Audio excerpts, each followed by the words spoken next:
Okay, welcome. My name is Live Rosenvinger-Jackson. I am head of administration from CODA Oslo International Dance Festival. And I am going to lead this conversation together with Fredrik Mazzelli from La Villette, who you've heard plenty of times today, and it's been very interesting.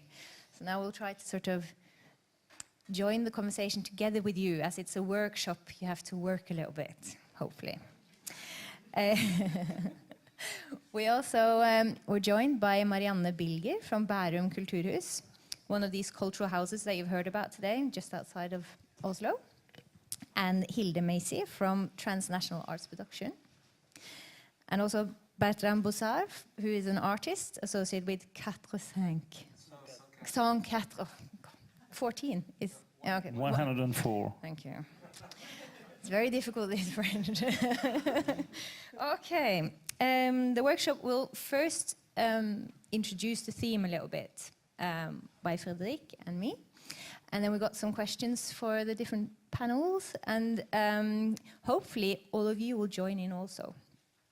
And since the theme is artistic creation and societal issues, I am wondering, because we're all from a performing arts background, working in organizations, how many is from the performing arts? And visual arts? I mean, design is that visual art? Yeah, you can. Yes, yeah. Yes, it is. Yes. Would you define yourself as performing arts if you're in music? Maybe there's somebody who's in music who's not. Yeah, yeah. Architecture, is that visual art? Yeah. Okay, so it's a good mix of art forms, because there might be different issues, just so we don't delve into just about dancing or theater, or we try to widen the theme. We're going to try and finish about 4:15, according to schedule, as Norwegians. Okay. Fredrik, would you like to give us your thoughts about this theme? Okay, I tried to do an introduction. Okay, artistic creation and societal issue are closely linked, because artists draw their inspiration from the changing mores and behavior of the society.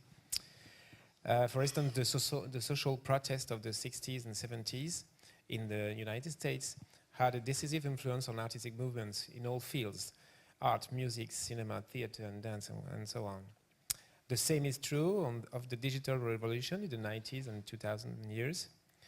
It is therefore necessary to be very attentive to these evolutions and allow the artists to seize their materials to make artistic and poetic works.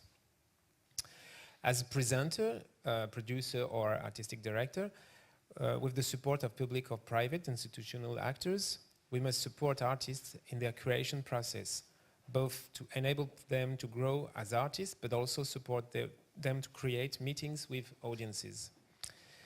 But cultural institutions alone cannot carry the task of reaching out to new audiences without relying upon the artist's work, collaboration, and creativity in engaging audiences.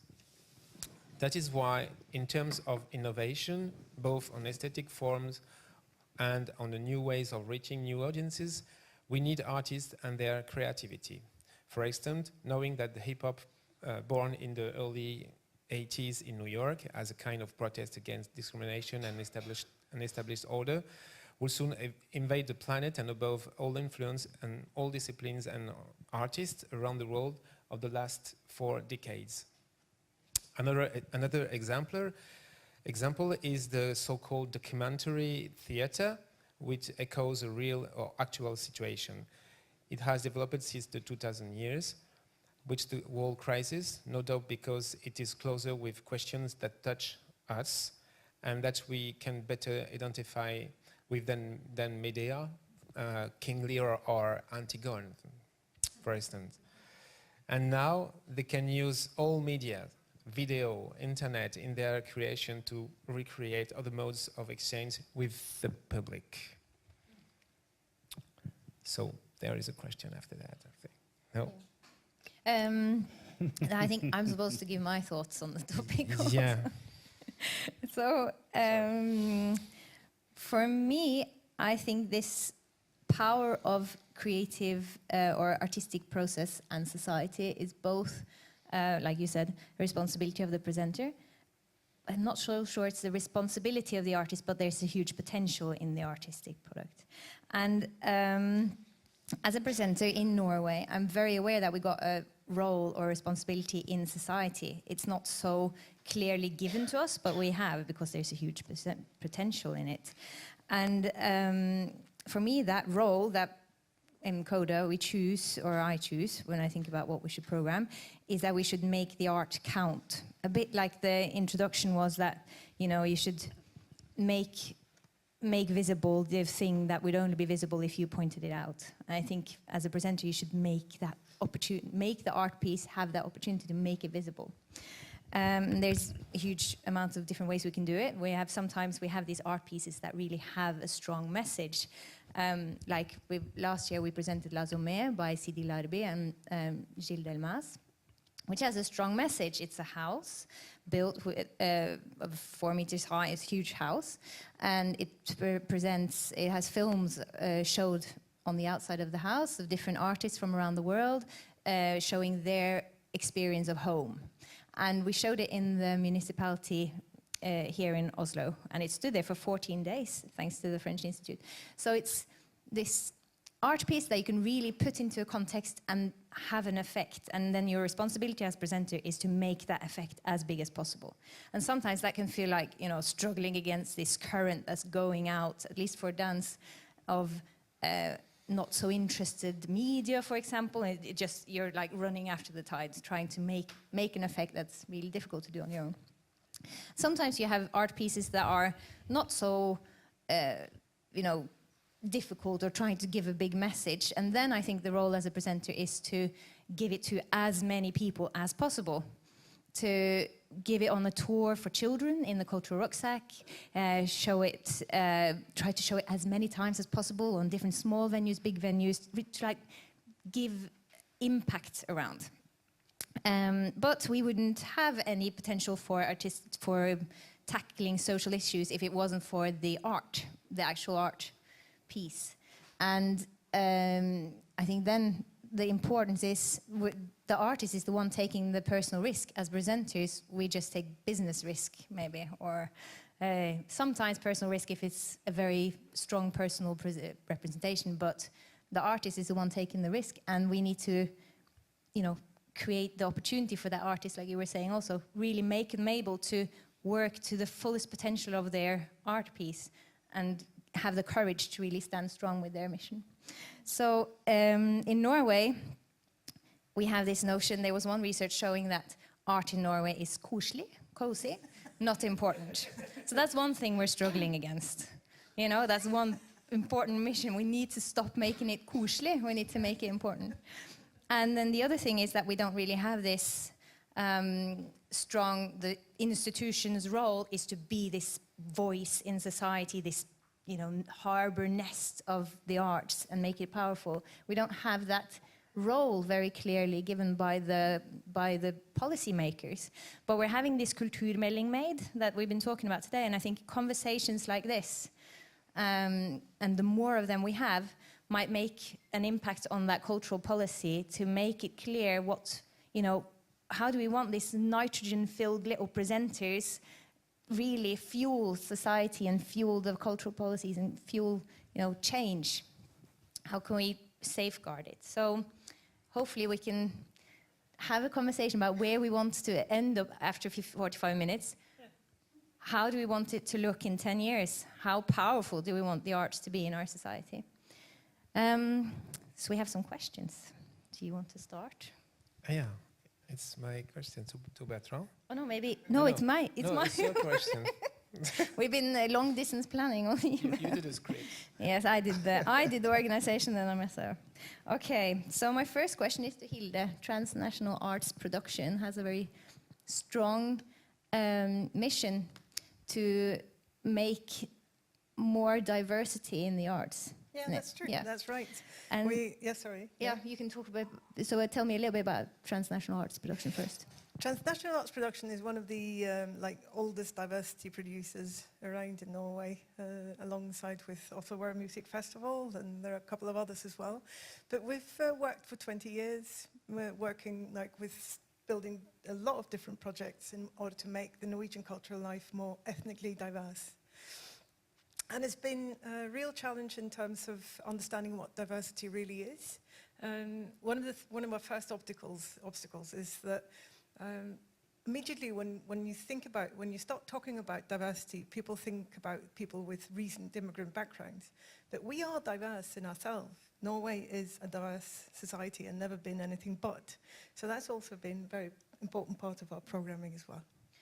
So when you think about audiences and I mean the arts should be diverse, but we think about audiences. And first, what audiences are institutions and artists trying to reach in Norway, and what do you think is the motivation? Is it for financial or political reasons? It's an amazingly interesting question to try and ask, because it's like, first of all, there's one thing that I recognize in that question, and it's this inherent belief that there's a real opposition between political aims and commercial use. And sometimes that's true. I recognize that kind of thinking from my background in Trondheim, where I grew up, in very much sort of punk rock movement, and then you either had an income or you had integrity. That was how you grew up. That was the mindset that you grew up with. And in terms of culture, very much so. That if you catered in, if you even had an audience, sometimes it was like if you tried to that's bordering on true, actually. Then even if you were you were trying to flirt or trying to say anything other than your belief, then you were some sort of you were a cop-out, basically. And but the other thing is also, the other sort of extreme understanding of this is, of course, also true, is that everything of these issues about diversity and about reaching a broader issues can only be solved commercially, which is equally as ridiculous, really. So I think that there is a real, in terms of how the art policies can hit reality and change the way we live and who we are, and bigger issues. I think it has a huge potential, and it is often practiced by people who work very long-term committed to change. I was really interested in listening to your project, where you thought about that you build these sort of long-term relationships, and I think that's actually the only way to work around that. We talked a bit during the lunch about, when you run a business or it has to have a zero at the end of the line. You're not supposed to earn any money at the end, but it should be a zero. You have to sometimes think a little bit about how to achieve that and not just go in minus. Some of these projects have a really long line that doesn't just go into minus or zero at the end of the year. Yeah. And for Nasjonalbiblioteket, for example, the Kulturhus, you have a very big activity, and some of the Kulturhuses are based in very small venues or very small cities. But how do you think about what audience are you reaching, and how do you work with, why? Is it always for economical that you try to catch somebody, or is it, issue? Well, I guess we think of audiences in different ways. We like to see ourselves as part of the Greater Oslo cultural offer. One of the venues in Greater Oslo, and in that sense we're kind of having a positive competition with the other venues in Oslo, and having completing each other in a way, and reaching to the usual urban audience to a venue. When we work closer to specific groups of audiences, we work with very specific groups. We work on long term, and we work very closely to them. We've worked the last years with, for example, the refugees who were just starting to live in the municipality of Bærum, whereas Bærum Kulturhus is situated. In Norway, it's like they have a 2 years program for the refugees who get permit to live in Norway. They are being placed in one municipality and have Norwegian courses and have this kind of program that they follow during 2 years. So we've been trying to work with them in that sense, but it's a much it's a totally different way of reaching audiences, and it's almost from one person to the other. It's a very personal approach to working with audiences that I cannot compare to just reaching the urban audience in Oslo, which is a performing arts audience. Or we usually categorize also audiences in. For example, the audiences were interested in contemporary arts, but who do not go see dance, but who are possible audiences, who are, just communicating to them in the right way is enough sometimes. So it doesn't have to be this personal thing. When it comes to the other kulturhouses in Norway, Kulturhus, who are situated sometimes in very small places, maybe we can come back to it later. I would love to hear also, because I hear some people here work with architecture and other branches in the cultural field. I would love to talk about this, because that's another question. It's maybe the part that we did not talk about in the last during the end of the architecture workshop, which is who are the audience in these houses, and when we see these beautiful buildings in small villages, it's a start to build a dynamic. But who is actually building this dynamic? Do we have the resources to build this dynamic? But this is another question. Bertrand, you work as an artist, and you have very different ways and creative ways of engaging with audience. And Yes, I'm an artist. I work in the 104, and I'm an associated artist here. And if you work in the 104, they have two ways of creation. They ask you, they command you some things to help the 104, and you have your own projects. So they help you to do both of them, but they ask you to build something with the audience at one point. And usually, we have time. We have 10 artists for a year, and so it's very rare that you meet artists in artistic places. Usually, you meet them for one show. It's at least 3 weeks, but for 1 year you have time. So you can build the projects for the place with other artists, which is something. And so we have time, and they don't ask you to be profitable. No. you don't do it for money. Yes, you don't do it for money. Yes, they pay you, but if it's not profitable, I mean profitable in terms of money, that's very important, because if it's, I'm doing a guided visit, which is against the guided tour, usual guided tour. I've got 40 people, and I travel in the 104 for 1 hour, and it's a show. It's very expensive. This is only for 40 people, and we are 2 actors, and things happens. But it's very. They asked me to do this because it's a show for the visitors. I turn the visitors as actors, because they become a show for the rest of the 104, which is very interesting in terms of image, and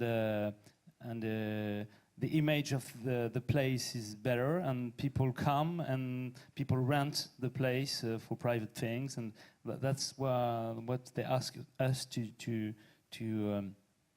work in the. That was the same question I had when we were talking about the places. If you have nice shelves, what is inside, and for whom, but by whom, who's creating. And I think the artists are the only ones able to do this, and sometimes it's not big things, it's some relation with 10 people, but you create meetings, And people are coming here like in small villages on the place, in the villages. You used to come, in Le 104, there's a library, there's 2 restaurants, there's a second-hand shop, and people come just because something happened. And art are like something essential.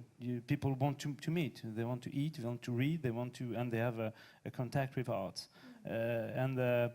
If, as an artist, people ask me, command me things to do, to create places for sociability, I say yes. Sometimes people ask me things I don't want to do because I'm an artist, I don't want to do this. But if it's to build a relation with different audience, because like in La Villette we have people from around the neighborhood of the 104, and it's a very mixing. Every day 150 people are coming to practice as not professional ones, but to practice dance, hip hop, theater and things in everywhere. So it's like when you're an artist, you come and you've got adrenaline coming because it's yes, it's something is happening here, and it's, I think if I understand Norway, you do very nice buildings. I'm not criticizing because I'm very criticizing for the French. Don't worry, especially at the moment. But you build very nice places, and you don't know how to make people use them and live in them. And I think it's something to build with people. You don't do laws to make people come. But there is something very interesting you do. I love it. I love this concept that culture is a resource in Norway. We were talking about that. You said that the Ministry of Culture is like about the environment also. The environment, Yeah. That's brilliant. That's brilliant. You have to export this everywhere in the world. No, that's brilliant because it's. I never thought like this. I learned something. We have to steal this. You're very welcome. No, Steal away. that's very interesting because we exchanging. So lots of time I heard, the French, you do this very well. You do this very well. No, we're not doing this very well, and you doing it. Maybe it's not enough to do. We have a nice title on one of the departments, but I'm not sure if it's rooted into our but culture. You but see, it's a good starting point. Yeah, it's a good start because I think we have to. Because I heard the same ministry is the. It's for church. It's the same. That's the problem. Yes. To me, that's a problem. Or we just decide. And sport. That's another problem. It's not anymore, though. It's not. It's not yes. anymore. It used to be. Yeah. Okay. No, the church stopped being state. Good. Yeah. Good point. No, it's interesting to Exactly. That's great. That's it. I was embarrassed with this idea. It's a resource, and the church is just by. Okay. But where was I? We can. Okay. Yeah. Okay. Thank you. I was supposed to ask you a question. Yeah. So I asked the question. Bertrand, what do you hope that the dynamic between artistic creation and societal... What? Is yours? No. Where is... Okay. Okay, we can talk together. So Okay. how are you? Oh, yeah. So sorry. We had a wonderful time. We have a conversation.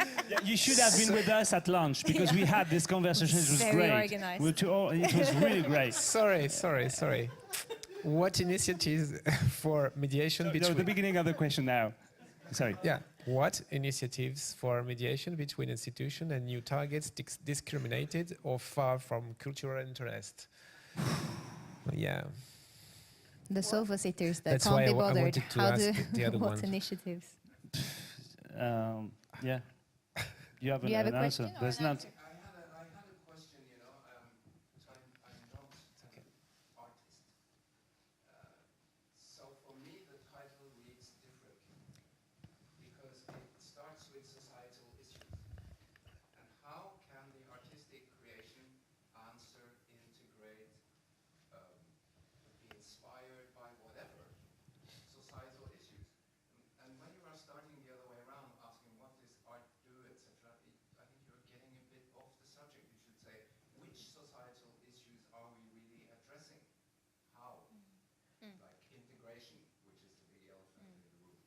That's it. But there are there's regional development, and keeping the population out there and stopping them all from moving in here.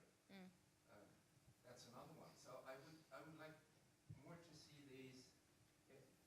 The societal issues come first, and the artistic, creative response to them specifically addressed. Otherwise, it gets too general.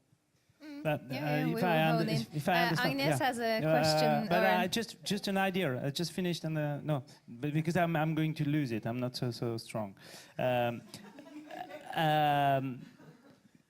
Politicians must have visions to create tools that they give us to try to answer to societal issues.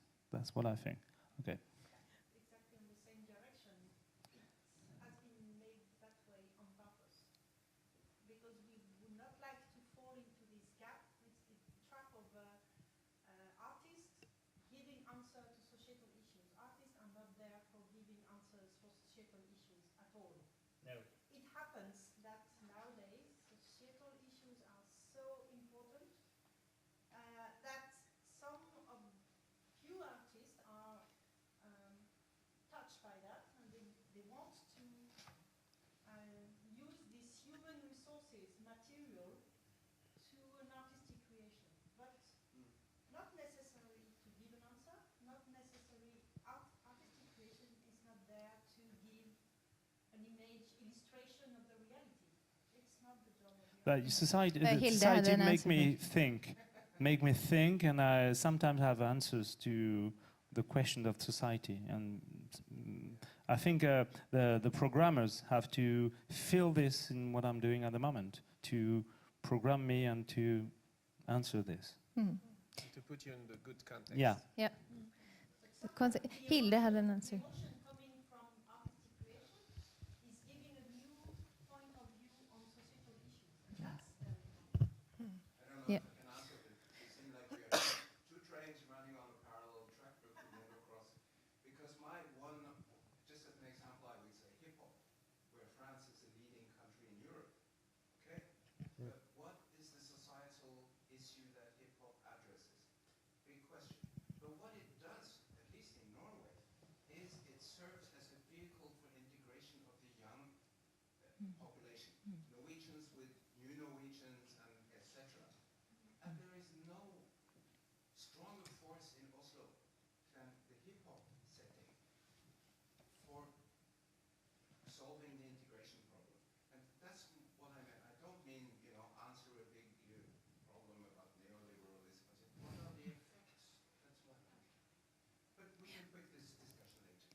No, it's a good discussion. That was what I was meaning also, that sometimes we have art pieces that challenge an issue, and it's about making that have a mosquito effect for a presenter, make the art piece have this mosquito effect and affecting society. And sometimes we have an art form in itself, in the quality of this art form, like hip-hop or dancing or music, that will, if you put it into an arena and make it not as an instrumental tool, because that's got all these connotations by saying that, but giving it to as many people as possible, it will, just the effect of doing art will have an effect on society. And that's value. You wanted to answer Agnes's? I just wanted to jump in and share my confusion around these issues, because working with diversity in the arts, of course, this comes to us quite a lot. And a lot of our field is the product of some sort of a political expectations that the arts should respond to societal issues, which they are chronically incapable of doing in an explicit way that politicians understand. And I think that the arts, what they do that are fundamentally political is that they are pre-political. They establish the issues that later needs to be dealt with in politics. But they should be seen, they are best understood as separate.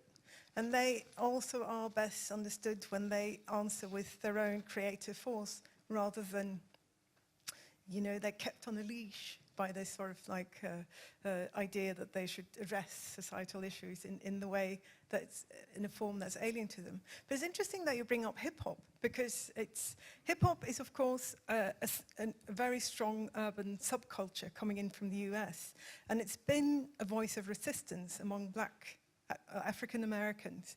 And it's interesting to see how valid that experience is for a lot of youth in Norway as well.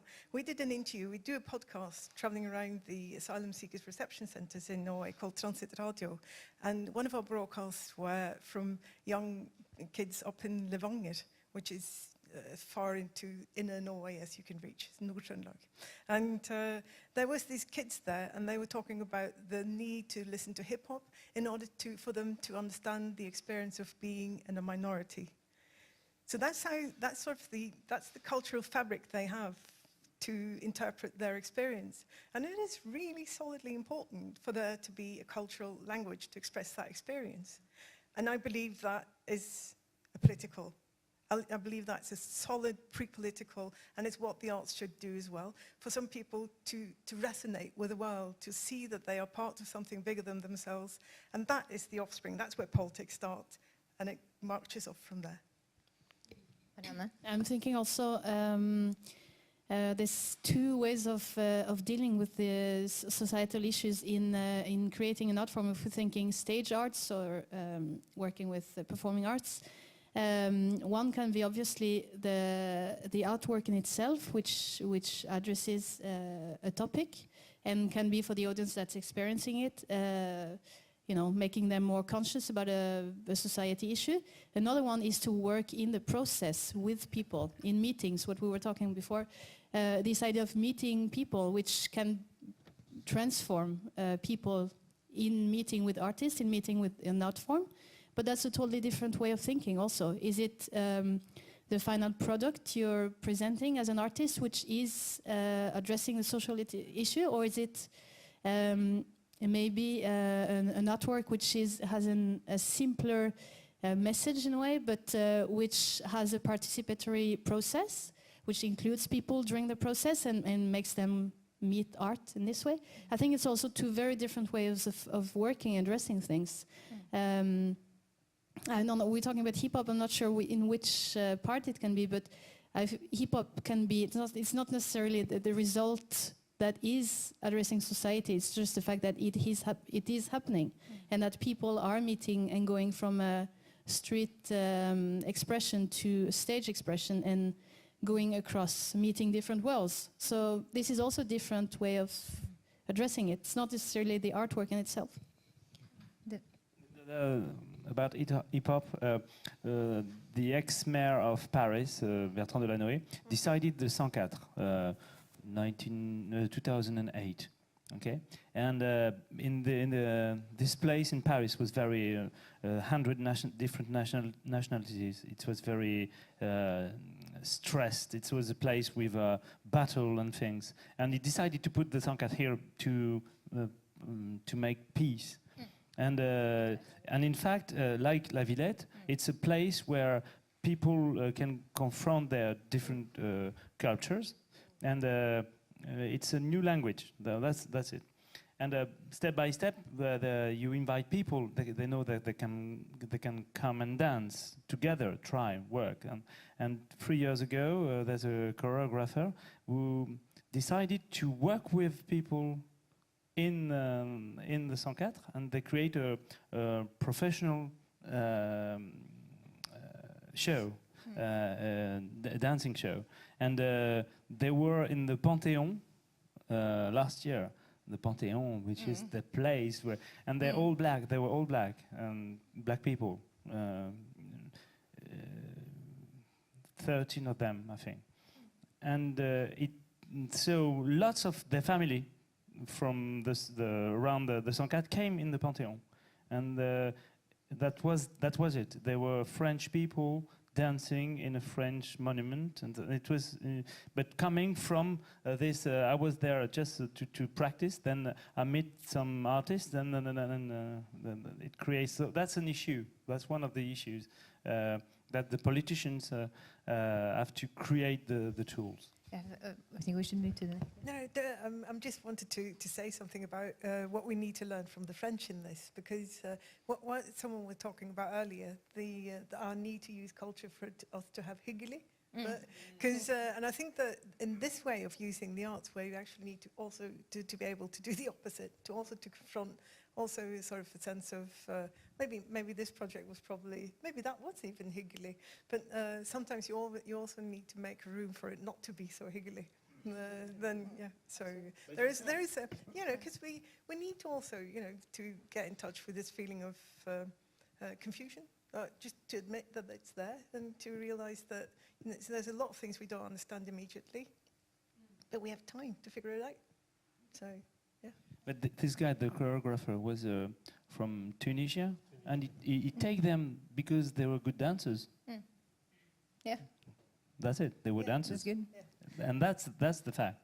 They were dancers, and because they were there. And But in Norway, with the same thing, we for talking about contemporary dance, we talked about hip hop because that is very diverse, and it's a lot of different cultures there. Well, you were saying it's predominantly white in Norway, but it's I think it bridges a lot of bridges. But for contemporary dance, it's quite our demographic is very upper middle-aged white audience for contemporary dance, and it loses a lot of potential by being so for the art form itself. And we as a CODA, we reach out to three sort of audience groups. One is the dance community themselves. We make sure we write, you know, the interesting seminars for the art field and stuff.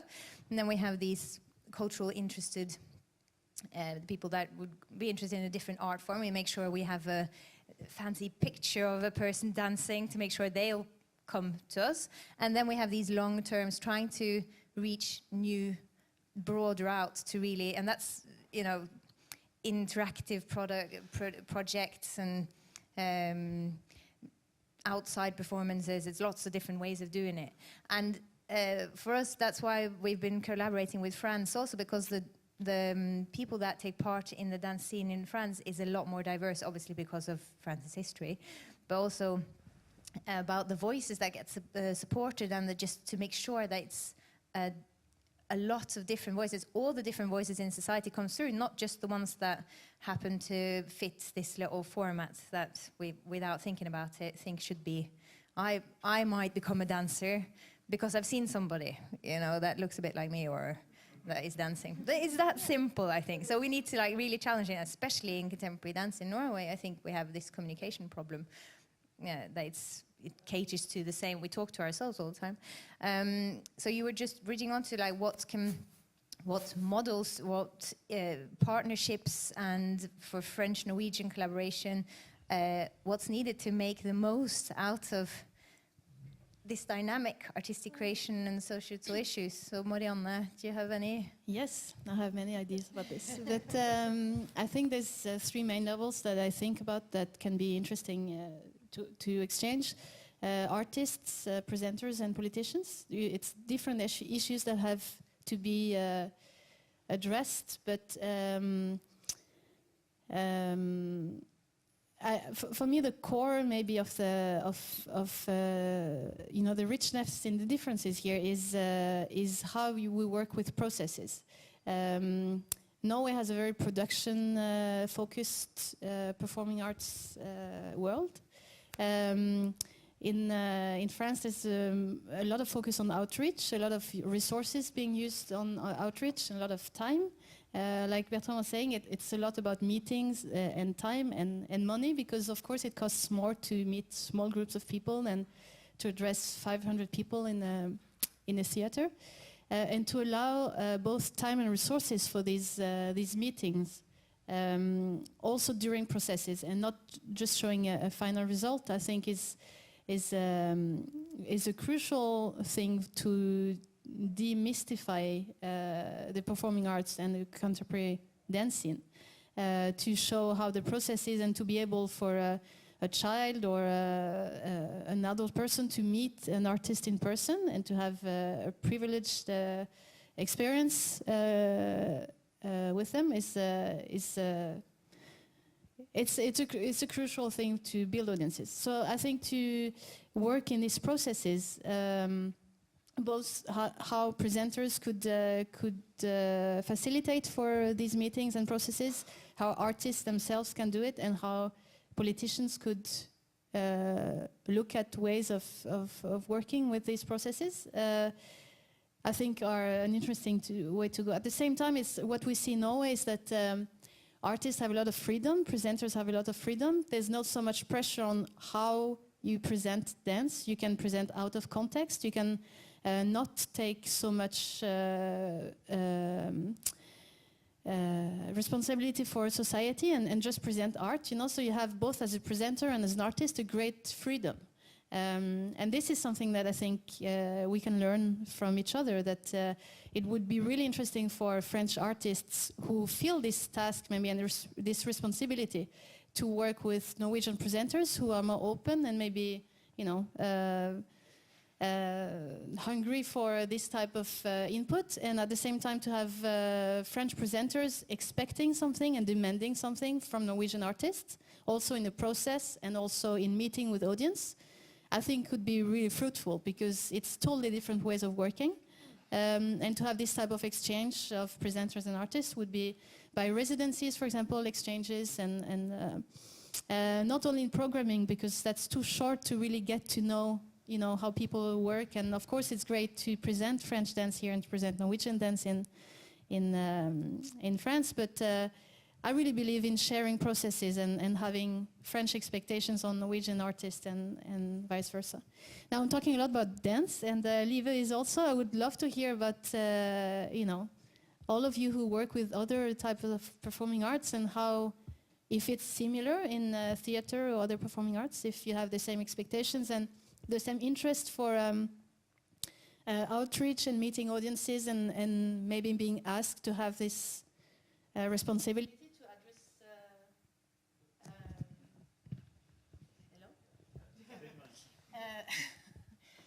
To address issues in society. So maybe we can open for questions afterwards. We continue till all the microphones stop. It's like a conceptual thing.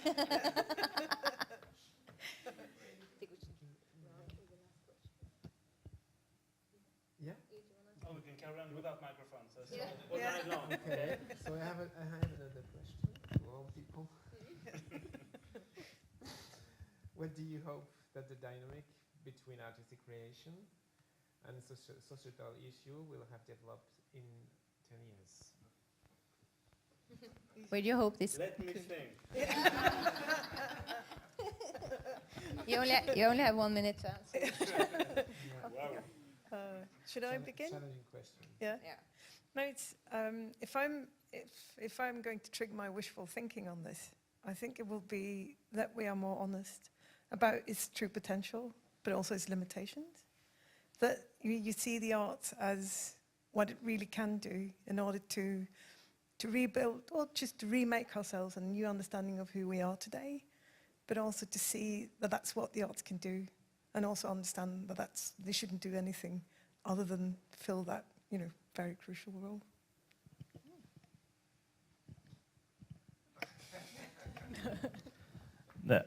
It's about two countries, in fact. Yeah. The question. Yeah. Yeah. I'm very Yeah. depressive about France. Yeah. Okay, let's talk about France. No way. Now you have lots of perspective, I think, especially because of now, this moment, we are creating the future now together. Yep.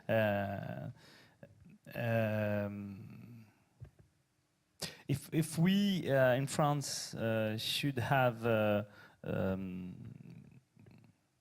people listening to what will be culture in 10 years, I would be very positive, but I'm not, because I think now, as Jean-Michel Ribes said this morning, entertainment, we're coming slowly but very precisely in France to the Anglo-Saxon model of entertainment. We now start to replace art by entertainment. So I think it is sometimes very difficult, especially with the last 10 years, because we're not protected.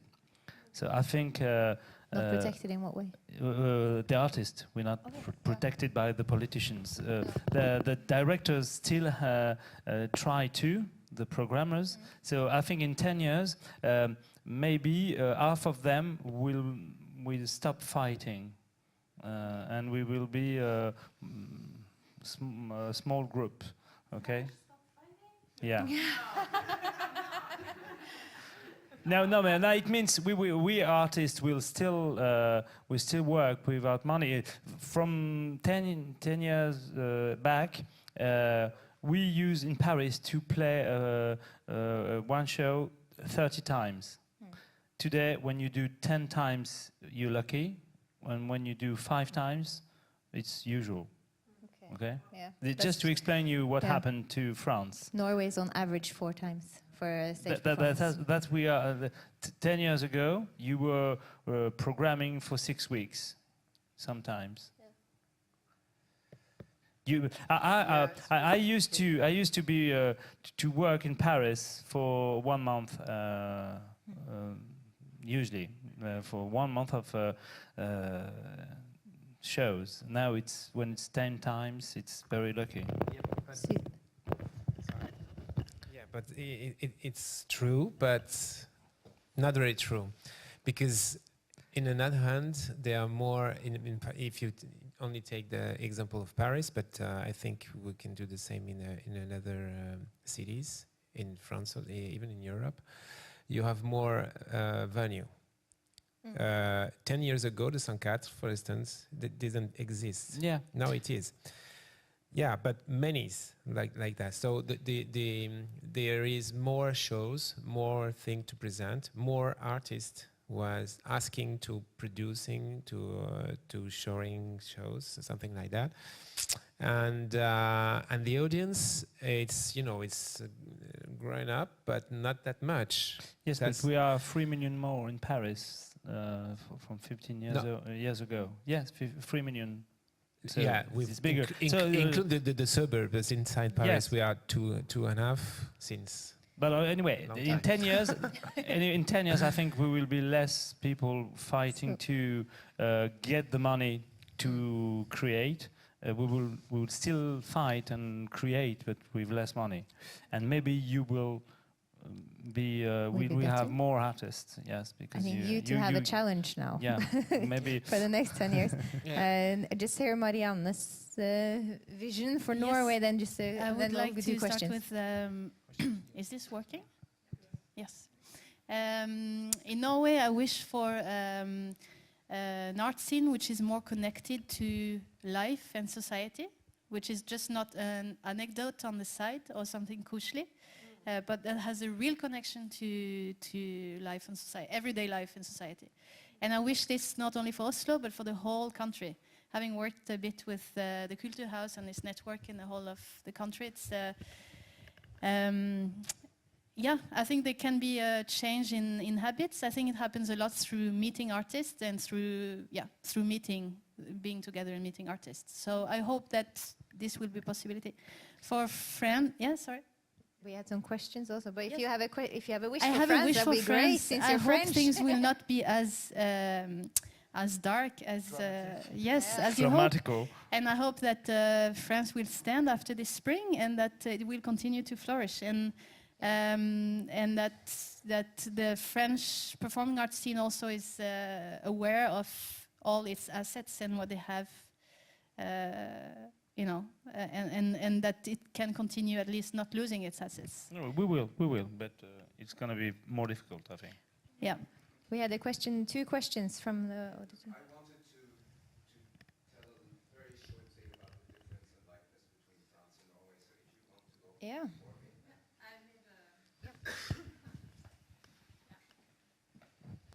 First of all, I would like to say that Parc de la Villette, it's my favorite place in France. I always loved it, and I found it extremely inspiring. It was very avant-garde when it was made, and we see now the development of all east of Paris with the canal that continues out in the suburb, and it's because of that, I think. I'm totally sure of it. I would like to share a little bit. I talked about Idea Lab earlier in my talk, and I don't know if that came through, but the reason for Idea Lab was that we are designers, and people didn't give us project when we could act upon social issues. So we were forced to create something ourselves that is totally self-initiated, and we had to finance each one of the programs. It became an artistic program because there was no space for this type of thing for designers. And we also included sociologues and artists, and we even did performance art in private houses, and so very diverse. So we worked around both integration, as I said last year, and the elder population, waste of food, and all type of things. I totally respect and understand the dimension of the artist being shouldn't have that kind of, you should bring solutions, and I totally agree with that. As a designer, however, as a designer and architect, I think we want to change the world with our art or with our creations. That's what motivates us. What we did, I think that, what we always did was to go into local community and work with people. And they are the ones who told us what we should do, in what direction, what was important to them, and then we created something meaningful that could connect to them. It's been really successful. And also we've done exchange between France and Norway. And I would like to say that to you, French, losing hope and maybe in the future. Europe is here, and Europe collaboration, and we can really grow and evolve by working together. I really believe in Europe, and there's a lot of possibilities to do amazing things with working together. And like that, when France are struggling, you can work with Norwegians, and they will create a platform for you, and etc. There's a lot of possibilities in that, and not only Norway and France. Hilde had an answer, and then we will go to. I'll just try and answer you quickly, or very briefly. I think the arts definitely have a sense that it wants to change the arts or the society it lives in, works within as well. But I think that one of the main sort of inheritance that we've gotten from back in the 30s, where Europe fell to a lot of very frightening ideologies, then the arts, I think, took on its own role as the area where people have to be able to think for themselves. And you can see a lot of these avant-garde strategies still being used for people to realize that they are watching a representation. I just saw Edda at the Norske Teater recently, and I was sitting there, it's like, yes, I am aware, I look at the performance, yes, thank you. Thank you for reminding me that again for the 100th time. But then I think that's very sort of an important part of it. We live in a flow of information where we are told what to think and how to feel at the moment. And so for the arts to wake up this audience, for them to think for themselves, rather than tell them what the answer is, I think it's actually one of the most crucial things the arts can do at the moment. Yeah, totally. And in our program, the fact that we did, as you talked about before, you did work with people, like you said, there's two dimensions. What we experienced anyway, it was awareness. I think we have to round up. I'm sorry, but just to get your last before you have to go, because we're over time already. So. I know. This was just inspired by the Norwegians talking about rules and kingdom. Yeah. You know, a group of French and Norwegians sit down for dinner, and they launch into some political discussion, and it gets very lively. People are engaged. The French really get worked up and just bang their hands on the table, say, "I hate Marie Le Pen" and whatever, you know. And then the dinner is finished, and then the Norwegians go out and they say, "This was a bit, it was not so pleasant, you know. It was a bit on the, it was too emotional side." And the French go out and they say, "This was a bloody interesting conversation." So, thank you for that. Are you French or Norwegian?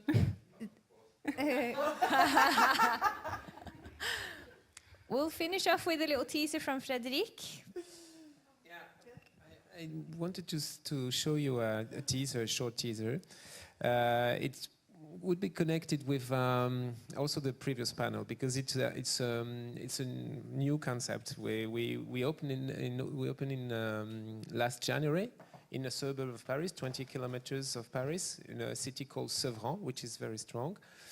And the concept is to install very easily a little Villette, which with a digital museum, with a stage for theater or dance, and also a fab lab for kids at the same time and the same venue.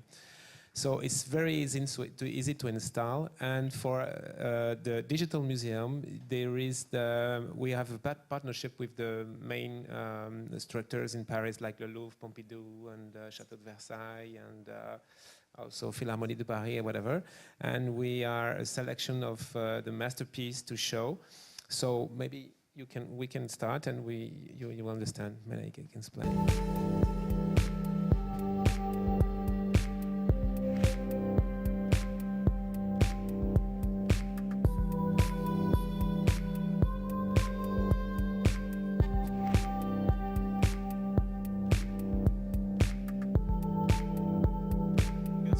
This is the digital museum. It's interactive with iPad. You can choose the pictures. You can play with that.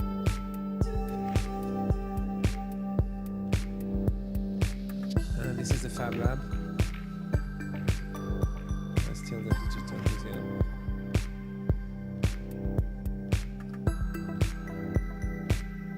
Yeah, the stage area.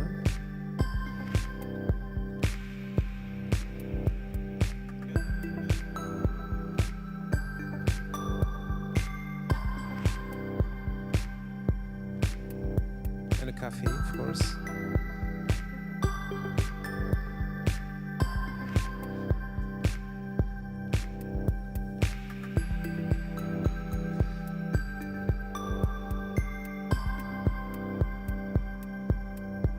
And a fab makers.